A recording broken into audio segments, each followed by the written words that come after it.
Welcome to the Weekly Ring for Friday, March 30th. We're your hosts, Gloria Horton and Destiny Collins. Bells, be sure to check your emails for internships and scholarships daily. The National Career Fair is April 26th. Make sure you see Mr. Johnson for more information. Do you sometimes have a hard time balancing your budget or making ends meet? Check out this interview I did with Amy Earle. There's a couple of ways to look at your mind as it relates to your finances. One is what you've probably heard in the news about behavioral finance. That is cognitive psychology applied to finance. Who we are as humans as the best version of ourselves, sort of the human nature side of it, when you think of nature versus nurture.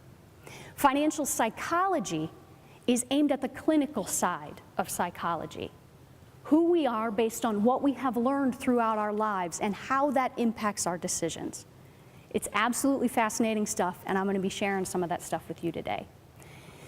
The reason I share all this stuff about me is not to appease my own ego. It's so you understand that for a long, long time, I have felt like there were two halves of me. I felt like one half was this mystical yoga person who was all about heart and connection to people, and this other half of me was about finance and numbers and the logistics of that. And I thought I would spend my life with those two things never meeting. Well, in the past few years, I've realized that they meet more and more every day, and I'm standing in front of you to present information that literally melds those two things.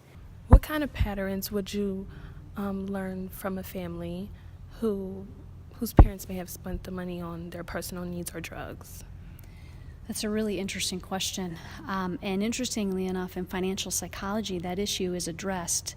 There is a pattern of behavior called financial enmeshment, where parents make children adults way too early, and they not only talk about money way too early, but children feel the burden of money way too early. And obviously, the interesting thing, and you touch on a very interesting point, because as I learn more about financial psychology, one of the things that we learn is when we should refer to what's known as sort of a systems expert or a therapist or a psychologist. So there are two parts of that. First and foremost, it's the health of the family itself. So that would be the referral to a financial therapist or a therapist, not even a financial therapist. And then financially speaking, you may want to refer to a financial therapist for that financial enmeshment, because that's going to take some time for them to figure that out and work on that. So it's a great question. Sexual Assault Awareness Month is upon us. Consent Week starts on Monday.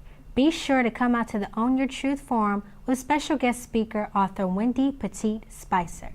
We have breaking news and went to Still Hall Gallery. State and national leaders were on hand to discuss new legislation that will positively impact Bennett College's financial development efforts. So, President Dawkins, what happened on January 31st? Take us through that day when you guys all met up. So we were at UNCF at the invitation of Dr. Michael Lomax. He brought us to Washington. We went to the Department of Education, and we met with Don Watson, who directs the HBCU Capital Loan Program. And during that meeting, we went through several scenarios. How can I restructure my loan so that Bennett is not facing a deficit every year? And so after much discussion, and in that meeting was Ladrigus Murray. You met him? Did you? Yeah, Ladrigus Murray. And some others, Leroy Summers and Evelyn Leathers, and on the phone was Trustee Harris.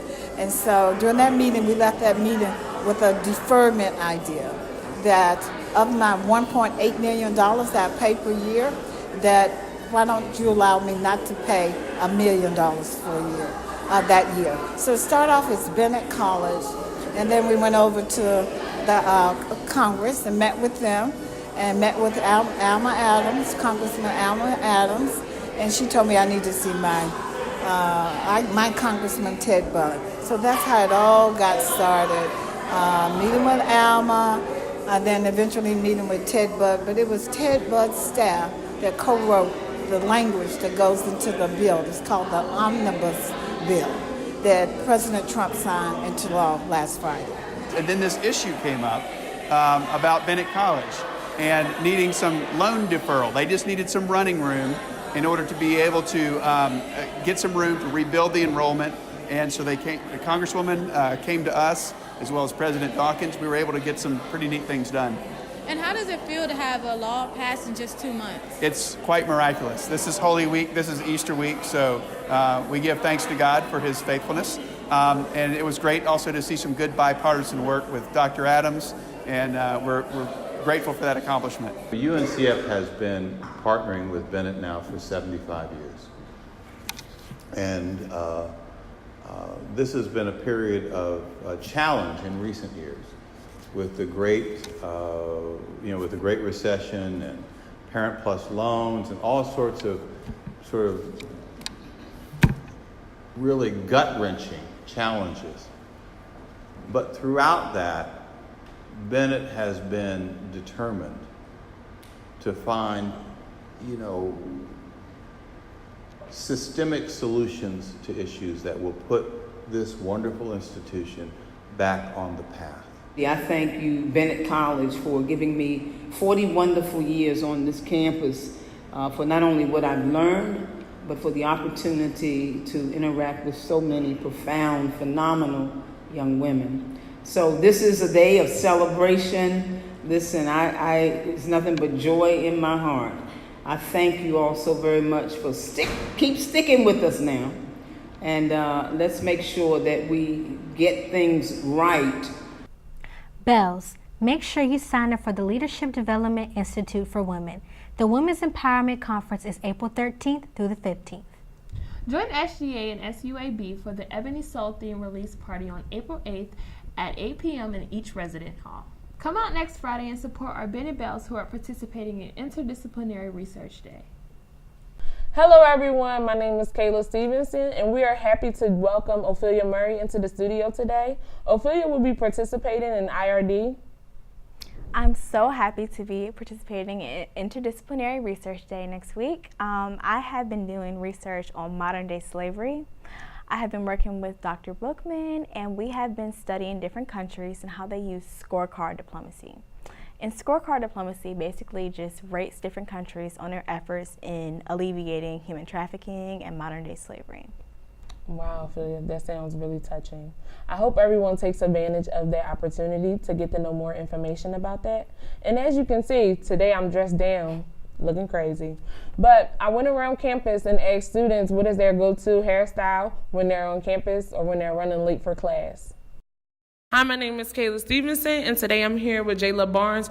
Jayla, what is your go-to hairstyle when you're running late for class? When I'm running late for class, I put my hair in a little bun in the back and put a little hat on, and that's my go-to hairstyle.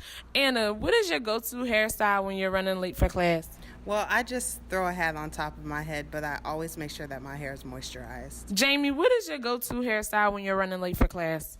I would say my go-to hairstyle would be just unwrapping my hair and going with the flow. Janelle, what is your go-to hairstyle when you're running late for class? Usually when I'm running late for class, I usually just go to a ponytail. Essence, what is your go-to hairstyle when you're running late for class?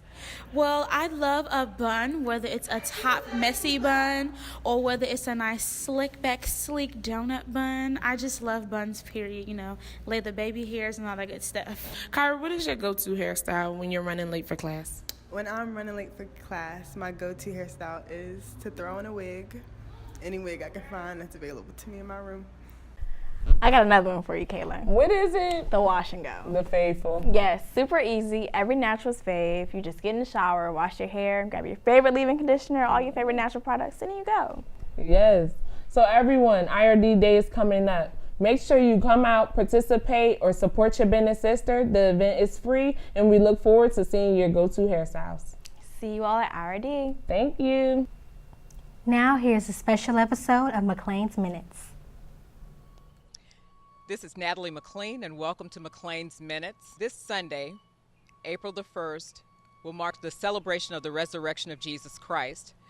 Throughout this Lenten season, which actually began on Valentine's Day, we spent 40 days reflecting on how good God is and our need for God. Many times we try to handle life's issues on our own, only to make the problems even worse. And sometimes we get depressed, sometimes we get agitated, and sometimes we just want to throw our hands up and just walk away from a situation.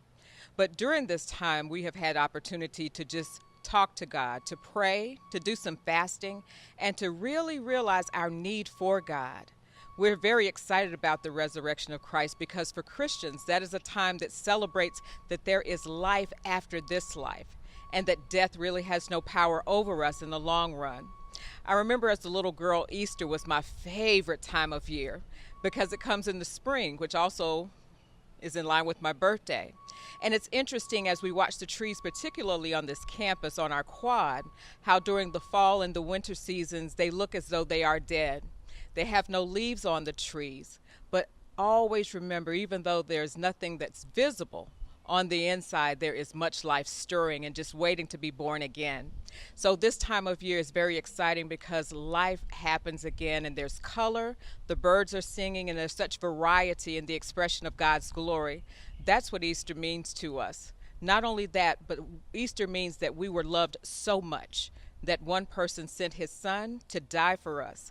And not only to die for us, but to rise for us and to ascend for us. So Easter has a very, very special symbolism and reality for us. Think about it this way. How many of you love someone so much that you would be willing to lay down your life for them? Or how many of you who may be parents or have siblings would want to lay down the life of one of them for someone, particularly someone you don't even know? But that's what God has done for us. He loved us so much. He gave us the most precious gift he had to offer, and that was his son, Jesus. So this Sunday, even though it's April the 1st, and some would call it April Fool's Day, it's no joke. Jesus is alive and well, and he loves us dearly. And I encourage you to celebrate God every day because a resurrected life has such great possibilities. God loves you. Jesus died for you. Jesus rose for you. Happy resurrection celebration. Just a thought. Well, that's it for Weekly Ring. I hope you guys have a great weekend. And for those of you who are celebrating Easter, I hope you guys have a wonderful Easter with your family and friends. Bye. Bye.